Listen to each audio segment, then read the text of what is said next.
이제 검사의 집단 퇴정에 대해서 감찰 지시를 하셨는데 정말 순방에서 돌아오자마자 네. 이런 또 지시를 하셨어요. 사법부 독립의 중요 가치에 대해서 이야기하시면서 김용현 변호인의 법관 모욕과 이화영 재판 검사의 재판 방해 행위에 대해서 강한 우려와 유감을 표명하면서 감찰과 수사를 지시를 하셨습니다. 어떻게 보셨어요? 오시자마자 바로 이런 지시를 하신 거거든요.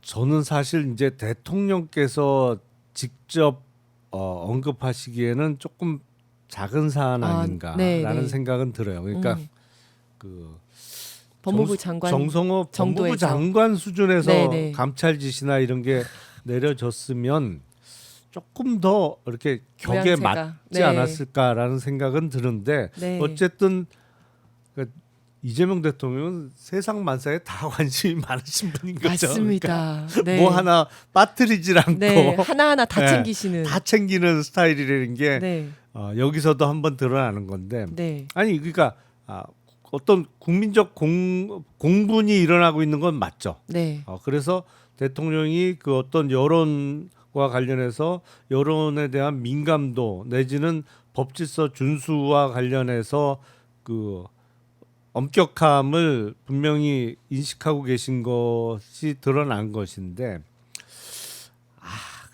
다만 이제 약간의 그 걱정되는 측면은 특히 김용현 피고인의 변호사들을 네. 보면 이게 정상 범위에서 좀 워낙 벗어났죠. 많이 벗어나 네, 있는 맞아요. 사람들이거든요. 네. 근데 안 그래도 뭐 되도 않는 얘기 엄청 많이 하는데 네, 네. 대통령의 직접적인 언급이 있었기 때문에 뭐랄까요, 마치 본인을 이제 그 급으로 자꾸 급이 올라간 듯한. 자꾸 올리려고 시도하지 않을까. 조금 부작용이 그럴 수 있어요. 걱정된다면. 그죠. 근데 더군다나 그 이하상 변호사라는 네네. 사람은 저도 몰랐는데. 같은 학교 출신 아닙니까? 근데 전혀 몰랐어요. 몰랐어요? 같이 근무한 적이 없어서 학번이 어떻게 됩니까? 더 저보다 한 학번인 것 같아요. 위에요. 거기가 네. 87학번인가요? 네. 아, 네, 누군 네. 재수한 87이라고 그러는 것 같기도 하고 모르겠어요. 이제 네, 전혀 네. 얼굴 본 적이 없는데 너무 이상한 것 같아요. 그 그 기행이. 예. 대선 출마한 적도 있대요. 어머, 그래요? 어느 당으로 나왔어요? 정광훈당에서. 아, 그렇구나. 아, 아니 그래서 맞습니다. 예. 본인은 주관적 대선 주자인가 봐. 아, 그래서 아니 정말 이런 사람을 본 적이 없잖아요. 그 의원님은 변호사도 하셨었죠. 네, 네, 예. 네. 그때 이렇게 난리치는 변호사를 본 적 있으세요? 없어요. 이게 김용현 의뢰인한테는 전혀 도움이 안 될 건데 어떤 의도로 이러는 걸까요? 그냥 본인 이름값 올리려고. 본인 이름팔이 같아요. 네. 아니 이하상 변호사 전혀 몰랐는데 네. 이제 알게 됐잖아요. 그러니까요. 저 같은 사람도. 저도 몰랐는데 알게 됐잖아요, 진짜. 야, 이 사람이 뭐 얘기 들어보니까 음악이 이렇게 재판정에서 음악 휴대폰 벨소리가 띠리링 울리니까 판사가 그거 누굽니까? 이랬더니 음악 소리 좋은데 좀 봐주시죠. 이런 얘기를 하고 그다음에 지금 특검보가 제대로 안 앉아 있는데 특검보 나올 때까지 이 재판은 무효다 뭐 이제 이런 얘기를 하고 그다음에 저 사람이 제대로 파견 받았는지 확인이 안 됐는데 특검들의 그 파견 명령서를 갖다 달라 그러고 막 이제 이런 얘기를 많이 했었대요. 지금 밝혀지지 않은 기행들만 해도 굉장히 많다고 그러더라고요. 야. 그러면 지금 곧 이제 감치되겠죠. 뭐. 네, 감치될 것 같은데 이 전 변호인들에 대해서는 그 김용현 변호인들에 대해서는 수사가 이루어지는 거죠. 그러니까 일단 그 이승환 판사에 대해서 거의 쌍욕한 거는 정보통신망법상의 명법상의 모욕 모욕죄. 내지는 뭐 모욕 내지는 조금 구체적인 부분이 있다고 하면 명예훼손도 명예훼손. 가능할 것 같고 그리고 변협에서도 징계 절차에 착수하겠다고 하니까 네. 제가 보기엔 지금은 얼마나 됐나? 지금은 변호사 숫자가 많이 늘었죠. 네. 로스쿨 제도가 도입된 다음에. 근데 그 변호사 타이틀을 달고 저렇게 기이한 행동을 하면 변호사 전체적으로 욕먹이는 그렇죠. 일이잖아요. 아니, 뭐 맞아요. 저런 변호사, 저런 저런 사람도 사람도 변호사야? 뭐 이렇게 네. 되기 때문에 변협에서도 일단 그 자격 문제와 관련해서 본격적으로 좀 징계를 해야 되지 않을까 싶어요. 그럼 변호사 자격을 정지한다라든지 박탈까지도 갈 수 있을까요? 그거는 뭐 하기 나름. 논의를 해봐야겠죠. 네네. 물론 그럼 뭐 이의 제기를 하겠지만 이의 제기를 하면 이제 법무부에서 또 결정을 하게 되는 뭐 거죠. 그렇게 되겠죠. 아니 우리 둘 다 변호사지만 좀 네네. 창피하잖아. 창피하죠. 예. 아 그렇습니다. 자 그러면 이제 검찰의 집단 퇴장 이야기 좀 해보겠습니다. 이화영 전 부지사 재판이 현재 국민참여 재판으로 진행 중인데요. 검사는 교도관 42명을 증인 신청했나요? 하여튼 전원을 증인 신청을 했습니다. 그랬더니 판사가 이거는 재판 지연 때문에 안 된다라면서 받아들여지지 않았거든요. 그랬더니 이 검사가 준비된 원고를 읽고 재판부 기피 신청을 하고 그 자리에서 전부 퇴정을 했다는 겁니다. 근데 이런 경우가 있습니까? 참 드문 광경들이 요새 법정에서 자주 연출되고 있는데 그 검찰에서 교도관 42명에 대해서 직접 조사는 다 했나요? 안 했을 것 같아요. 그러니까 만약에 네. 검찰도 네. 조사 안 한 증인까지 다 법정의 증인으로 네.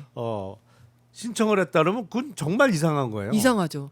이게 지금 이렇게 된 게 그 전까지는 아무 문제 없다라고 주장을 하다가 그 이후에 법무부에서 감찰을 해가지고 이제 실제로 술 냄새가 났다. 뭐 이제 계속 나가가지고 같이 있었던 것 같더라. 이런 이야기들이 나오니까 요게 문제가 된 거거든요. 그래서 아마 재판정에서 이렇게 문제가 된 것 같은데 그러니까 법무부에서 실시한 거는 뭐 정식적인 수사는 아닌 아니고, 것이고 네, 만약에 교도관 42명을 증인으로 신청할 정도면 적어도 그 42명에 대해서 검찰에서 직접 조사를 했어야지. 그렇죠. 네, 네, 직접 조사를 하고 네. 증인으로 불러야지. 자기들도 자기들은 조사도 안 안 해놓고 하고. 그쵸. 법정에 증인으로 왕창 부르겠다고 네. 하면 그건 누가 봐도 재판을 지연시키기 지연시키려는. 위한 목적밖에 안 되는 것이고, 그리고 무엇보다도 국민참여재판은 일종의 배심 재판을 하는 거잖아요. 그렇죠. 네. 이제 영미식의 배심 재판을 우리식으로 도입한 건데, 문제는 이게 배심 재판이기 때문에 그 배심 원단이 재판 내내 있어야 된단 네. 말이에요. 그러면 아니 교도관만 42명이면 증인이 만약에 그러면 다른 증인까지 합치면 뭐 증인이 50명, 60명 된다는 얘긴데 네.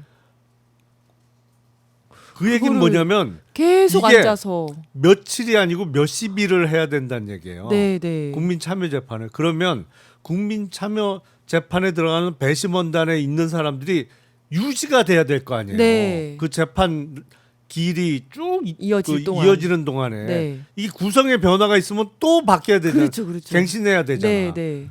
이거는, 하지 말자는 거지. 하지 말자는 얘기밖에 안 되는 거예요. 네. 그리고 또 궁금한 게 이렇게 무더기로 신청하는 것도 그렇지만 이게 자기 마음에 안 든다고 검사가 이렇게 퇴정을 하는 경우가 있나요?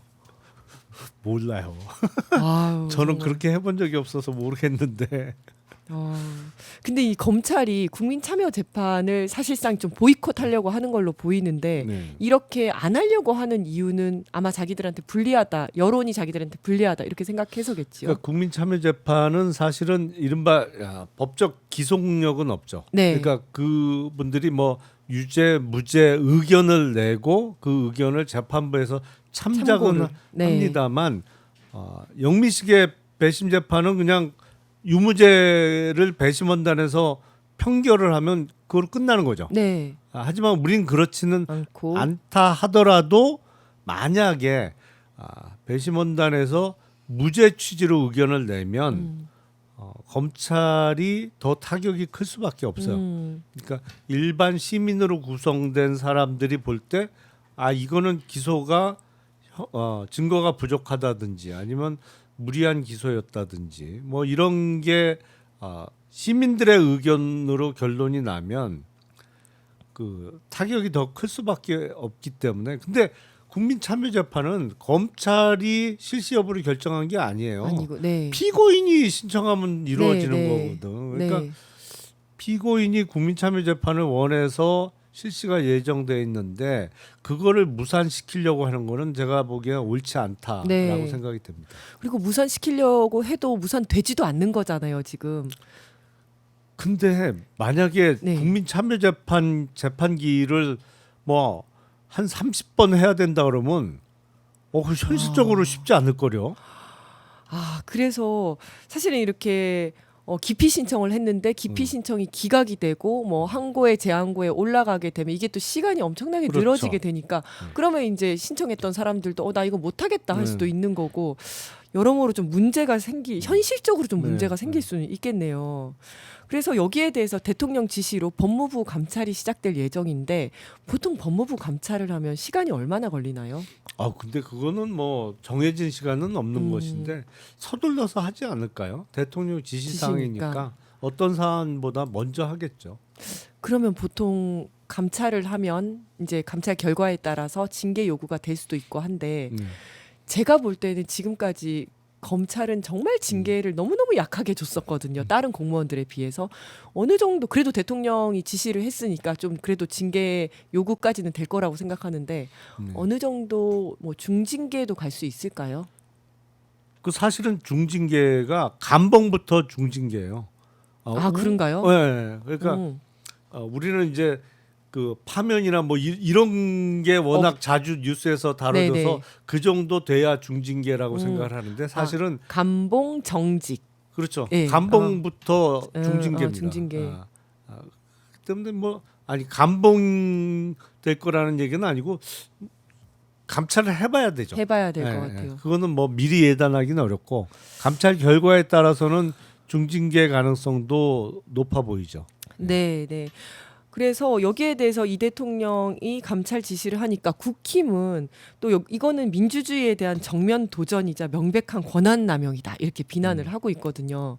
어떻게 보십니까? 아니 대통령은 사실은 그 권한을 가지고 위임해서 그 사람의 그렇죠. 행사라고 하는 거지 네. 모든 권한은 다 본래의 있는 권한. 거예요. 그렇죠. 그러니까 본래의 권한을 갖고 권한 있죠. 남용은 말이 안 되지. 말이 안 되죠. 그거는 네.